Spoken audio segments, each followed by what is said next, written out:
Hello दोस्तों, स्वागत है आप सभी का आपके अपने यूट्यूब चैनल सक्सेस मेरठ 2.0 पर। तो दोस्तों, आज हम पढ़ने वाले हैं आरपीएफ एएलपी एंड टेक्नीशियन में आने वाले 20 महत्वपूर्ण साइंस से संबंधित प्रश्न और इनसे रिलेटेड फैक्ट के बारे में भी। तो बिल्कुल भी स्किप ना करें और लास्ट तक बने रहें। अगर आप हमारे चैनल पर नए हो तो सब्सक्राइब कर बेल आइकन को दबा ले। और लास्ट में मैं आपसे क्वेश्चन भी पूछूंगा जिसका आंसर आपको कमेंट बॉक्स में बतानी है। साथ ही आप हमारे टॉप 20 क्वेश्चन में कितना अटेम्प्ट कर पाते हो कमेंट बॉक्स में जरूर लिखेंगे। तो चलिए स्टार्ट करते हैं। हमारा आज का पहला सवाल है, पानी से भरी डाट लगी बोतल जमने पर टूट जाएगी क्योंकि। तो दोस्तों, जो पानी से भरी हुई बोतल होती है और जब उसे किसी फ्रीजर अथवा कहीं ठंडे इलाकों में रखा जाता है तो वो क्या होता है दोस्तों, जम जाता है, जिसके कारण बोतल क्या होता है, वो टूट जाता है। तो इसका क्या कारण है? तो इसका सही उत्तर हमारा क्या हो जाएगा? ऑप्शन नंबर सी, जमने पर जल का आयतन बढ़ जाता है। जब कभी दोस्तों ठंडे इलाकों में, पर्वतीय इलाकों में जहाँ ठंडा होता है और जो पाइपलाइन से पानी को गुजारा जाता है दोस्तों, तो वो क्या होता है, कभी कभी जो वो जम जाता है। और जमने के कारण क्या होता है वो दोस्तों, वो फट जाता है। क्यों? क्योंकि जब जमता है दोस्तों तो क्या होता है, जल का आयतन का विस्तार होता है, वो बढ़ जाता है। तो यही कारण है दोस्तों कि पानी से भरी लगी बोतल जब जमता है दोस्तों तो वो टूट जाता है, क्योंकि जमने पर जल का आयतन बढ़ जाता है। हमारा अगला सवाल है, साबुन के बुलबुले के अंदर का दाब कैसा होता है? और दोस्तों, ये बहुत इंपॉर्टेंट सवाल है और किसी भी प्रश्न का उत्तर अगर आपको पहले से मालूम हो तो कमेंट बॉक्स में जरूर लिखेंगे। साथ ही आज हम जो आपको टॉप 20 क्वेश्चन बता रहे हैं ये सारे के सारे इंपॉर्टेंट और 100% रियल आपके exam RPF ALP and technician या फिर आप कोई भी अदर कॉम्पिटिटिव एग्जाम की तैयारी करते हैं उन सब में आने वाले रियल प्रश्न है दोस्तों। तो बिल्कुल भी स्किप ना करें और लास्ट तक बने रहें। अगर आप हमारे साथ लास्ट तक बने रहते हो तो ये आपके एग्जाम के लिए बहुत ही इंपॉर्टेंट होगा दोस्तों। तो चलिए, प्रश्न का सही उत्तर हमें आप बताएंगे कमेंट बॉक्स में। तो साबुन के बुलबुले के अंदर का दाब कैसा होता है? तो इसका सही उत्तर हमारा हो जाएगा ऑप्शन नंबर ए, वायुमंडलीय दाब से अधिक होता है। जो साबुन के बुलबुले के अंदर का दाब होता है, प्रेशर होता है, वो हमारे वायुमंडल के दाब से भी अधिक होता है। हमारा अगला सवाल है और ये प्रीवियस ईयर 2018 में एएलपी में पूछा गया सवाल है। कोई साइकिल सवार किसी मोड़ में घूमता है तो वह क्या करता है? तो दोस्तों, कोई जो साइकिल सवार होता है और वो जब किसी मोड़ पर घूमता है दोस्तों तो उसका क्या कारण है, वो किस प्रकार से वो अपने आप को चेंजेस करता है, बदलाव करता है? तो इसका सही उत्तर हमारा क्या हो जाएगा? ऑप्शन नंबर बी, अंदर की ओर झुकता है। जब भी कोई साइकिल सवार किसी मोड़ में घूमेगा दोस्तों तो क्या करेगा, वो अंदर की ओर अपने आप को झुकाएगा, जिसके कारण साइकिल क्या होता है, हमारे बैलेंस रहता है, वो गिरता नहीं है। इसीलिए क्वेश्चन बहुत ही इंपॉर्टेंट दोस्तों, अक्सर इस क्वेश्चन को एग्जाम में पूछा जाता है और ये 2018 एएलपी में पूछा गया सवाल है। तो आप इसका जरूर याद रखिएगा दोस्तों कि जब भी कोई साइकिल सवार किसी मोड़ में घूमता है तो वो अंदर की ओर झुकता है। हमारा अगला सवाल है, पहिए में बॉल बियरिंग का क्या कार्य है? तो किसी पहिए में दोस्तों बॉल बियरिंग का प्रयोग किया जाता है तो उस बॉल बियरिंग के क्या कार्य होता है? तो इसका सही उत्तर हमारा क्या हो जाएगा? ऑप्शन नंबर सी, एस्थेटिक घर्षण को गतिज घर्षण में बदलना। जो पहिए में बॉल बियरिंग का प्रयोग किया जाता है दोस्तों वो क्या करता है, घर्षण को कम करता है, जिसके कारण पहिया हमारा फ्री चलता है, तेज चलता है दोस्तों। इसलिए इसका सही उत्तर हमारा ऑप्शन नंबर सी हो जाएगा कि एस्थेटिक घर्षण को गतिज घर्षण में बदलता है वो। हमारा अगला सवाल है और दोस्तों ये बहुत इंपॉर्टेंट सवाल है, 2018 में ये पूछा गया सवाल है और आज हम जो भी आपको टॉप 20 क्वेश्चन बता रहे हैं दोस्तों ये सारे के सारे इंपॉर्टेंट और 100% रियल आपके एग्जाम, कोई भी कॉम्पिटिटिव एग्जाम की तैयारी करते हैं उन सब में आने वाले रियल प्रश्न है। तो बिल्कुल भी स्किप नहीं करना है दोस्तों और लास्ट तक बने रहना और सभी प्रश्नों को अच्छे से देखना है और उन्हें याद भी करना है दोस्तों।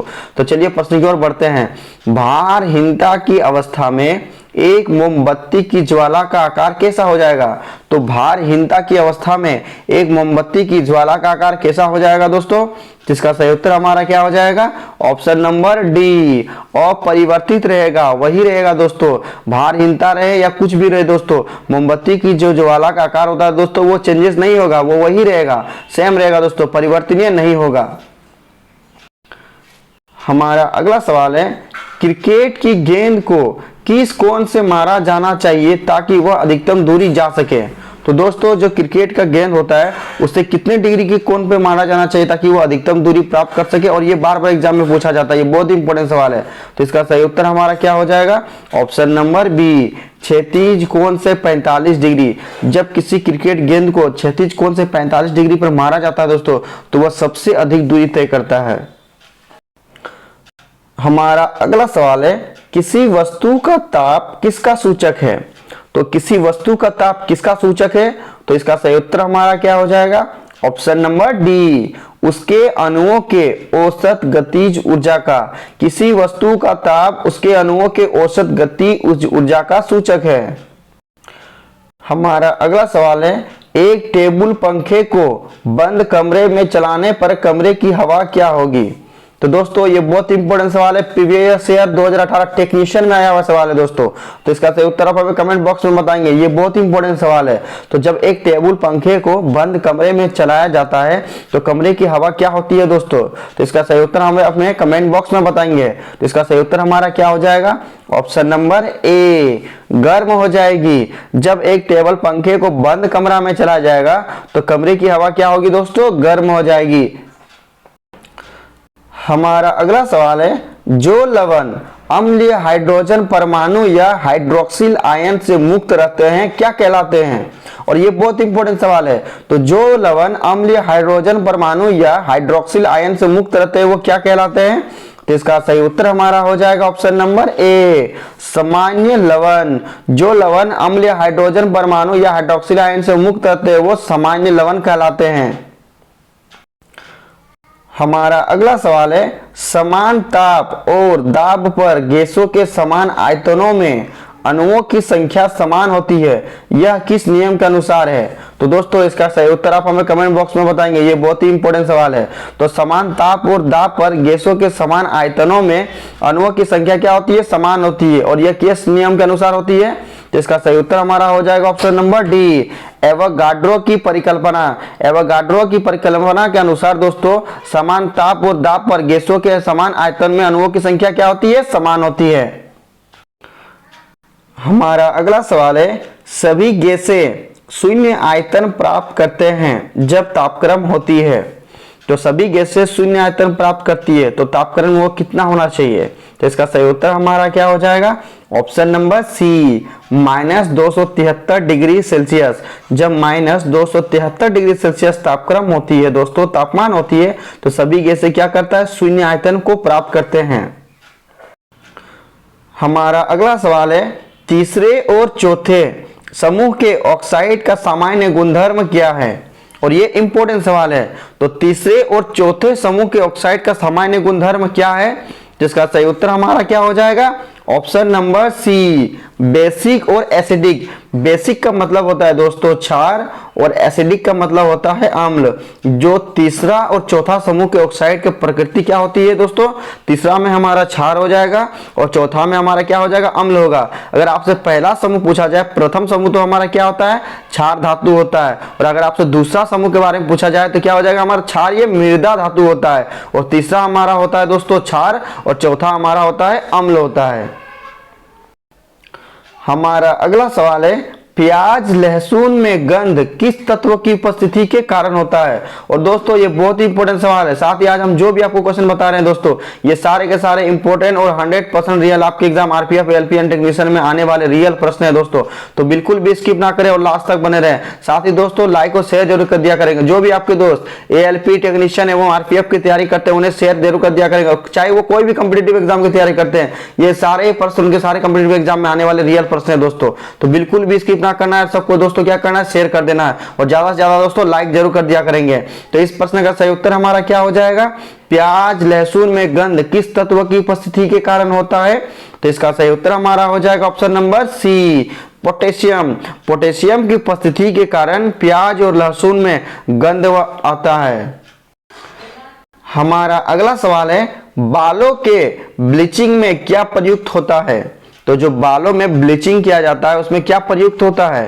तो इसका सही उत्तर हमारा क्या हो जाएगा, ऑप्शन नंबर सी, हाइड्रोजन पर ऑक्साइड। हाइड्रोजन पर ऑक्साइड का प्रयोग बालों में ब्लीचिंग के लिए प्रयुक्त किया जाता है। हमारा अगला सवाल है और दोस्तों इसका सही उत्तर आप हमें कमेंट बॉक्स में बताएंगे। ये प्रीवियस ईयर 2018 में पूछा गया सवाल है। लाइकेन में कवक और शैवाल के मध्य सहजीवी संबंध क्या कहलाता है। तो लाइकेन में कवक और शैवाल के मध्य सहजीवी संबंध को क्या कहा जाता है। जिसका सही उत्तर हमारा क्या हो जाएगा, ऑप्शन नंबर ए, हेलोटिज्म। हेलोटिज्म कहा जाता है लाइकेन में कवक और शैवाल के मध्य सहजीवी संबंध को। हमारा अगला सवाल है, LSD किससे प्राप्त होता है। तो दोस्तों एलएसडी मतलब क्या होता है ये भी आपको जानना है। तो एलएसडी का क्या फुल फॉर्म होता है दोस्तों? तो एलएसडी हमारा होता है लीसर्जिक एसिड डाइथाइलेमाइड होता है दोस्तों। और ये एक प्रकार का दोस्तों क्या होता है, शारीरिक उत्तेजना करता है, विश्वसनीय स्रोत का कारण बनता है और रक्तचाप, हृदय की गति और तापमान को भी ये बढ़ाता है। और ये किससे प्राप्त होता है दोस्तों? तो इसका सही उत्तर हमारा हो जाएगा ऑप्शन नंबर बी, कवक से। एलएसडी किससे प्राप्त किया जाता है? कवक से प्राप्त किया जाता है। और एलएसडी का फुल फॉर्म हमारा क्या होता है दोस्तों? Lysergic acid डाइथाइलेमाइड।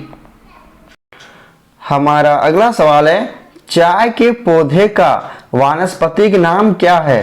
तो इसका सही उत्तर क्या हो जाएगा दोस्तों? अगर आपको पता है तो कमेंट बॉक्स में जरूर लिखेंगे। तो चाय के पौधे का वानस्पतिक नाम क्या है? तो इसका सही उत्तर हमारा हो जाएगा ऑप्शन नंबर सी, थियासाइनेंसिस। आप ऑप्शन में दोस्तों फंस सकते हैं दोस्तों, सारे ही ऑप्शन एक जैसा दिख रहा है, तो इसलिए दोस्तों आपको बहुत ही कंफर्टेबल होकर मारना है दोस्तों, जो को आपको पक्का से पक्का उत्तर पता हो तभी आप इसका सही उत्तर दे पाएंगे दोस्तों। तो हमेशा अच्छे से किस प्रश्न का उत्तर दोस्तों आपको अच्छे से याद रखनी है।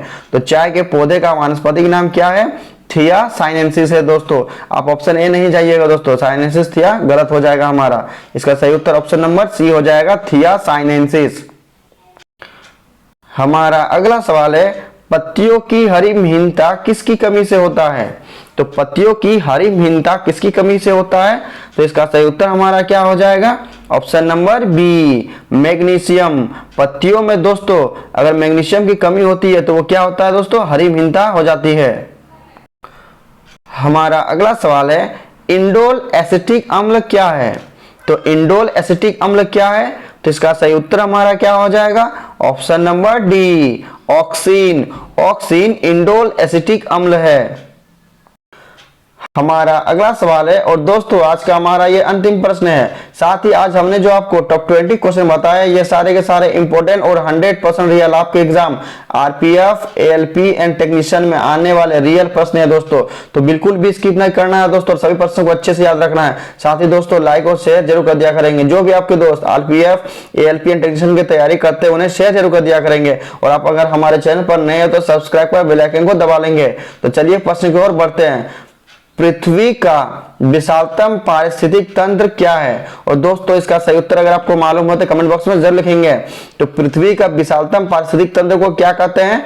तो इसका सही उत्तर हमारा क्या हो जाएगा? ऑप्शन नंबर बी, जलमंडल। पृथ्वी के विशालतम पारिस्थितिक तंत्र को जलमंडल कहा जाता है। अब लास्ट वीडियो के क्वेश्चन का आंसर। लास्ट वीडियो में मैंने आपसे क्वेश्चन पूछा था कि एक संकुचित स्प्रिंग में कौन सी ऊर्जा होती है? और इसका सही उत्तर ऑप्शन नंबर सी था, स्थितिज ऊर्जा। और लगभग सभी स्टूडेंट ने इसका सही जवाब दिया और मोस्टली स्टूडेंट ने इसके बारे में डिटेल्स में लिखा। तो मैं आपको फिर बोलूंगा कि क्वेश्चन के बारे में आपको जितना ज्यादा पता उन्हें आप लिखा करो, क्योंकि जो चीजें आप लिख देते हो उन्हें आप कभी नहीं भूलते हो।